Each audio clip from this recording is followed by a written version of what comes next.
Edward's exploit. Edward scolded the twins severely, but told Gordon it served him right. Gordon was furious. A few days later, some enthusiasts came. On their last afternoon, they went to the China Clay Works. Edward found it hard to start the heavy train. "Did you see him straining?" asked Henry. "Positively painful," remarked James. "Just pathetic," grunted Gordon. "He should give up and be preserved before it's too late." "Shut up!" burst out Duck.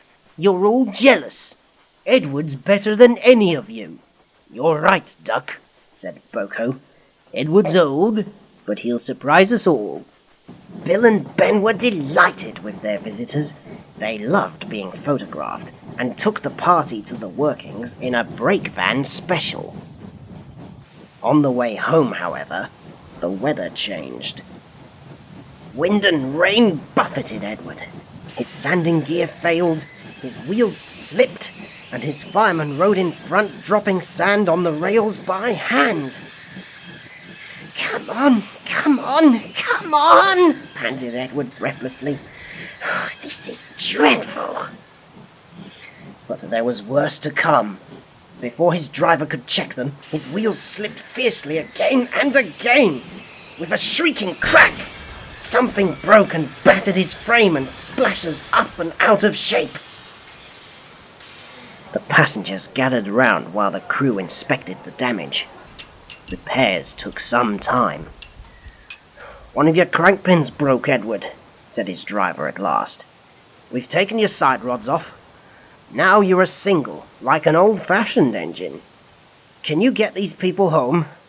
They must start back tonight." "I'll try, sir," promised Edward. They backed down to where the line was more nearly level. Edward puffed and pulled his hardest, but his wheels kept slipping and he just could not start the heavy train. The passengers were getting anxious. Driver, fireman and guard went along the train, making adjustments between the coaches. "We've loosened the couplings, Edward," they said. "Now you can pick your coaches up one by one, just as you do with trucks." "Oh, that will be much easier," said Edward gratefully. So with the fireman standing carefully in front, the driver gently opened the regulator. "Come on!" puffed Edward. He moved cautiously forward, ready to take the strain as his tender coupling tightened against the weight of the first coach. The first coach moving helped to start the second helped the third, and so on down the train. "I've done it! I've done it!" puffed Edward, his wheels spinning with excitement. "Steady, boy!" warned his driver, skillfully checking the wheel slip. "Well done, boy! You've got them! You've got them!" And he listened happily to Edward's steady beat as he forged slowly but surely up the hill. The passengers were thrilled. Most had their heads out of windows. They waved and shouted, cheering Edward on. The Fat Controller paced the platform. Henry, with the special train, waited anxiously too. They heard a peep, peep. Then, battered, weary, but unbeaten, Edward steamed in. The Fat Controller stepped angrily forward. He pointed to the clock, but excited passengers swept him aside.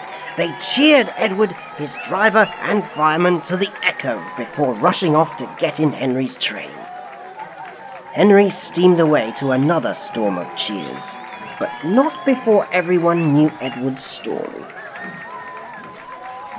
Edward went thankfully to the shed, while Duck and Boko saw to it that he was left in peace. Gordon and James remained respectfully silent.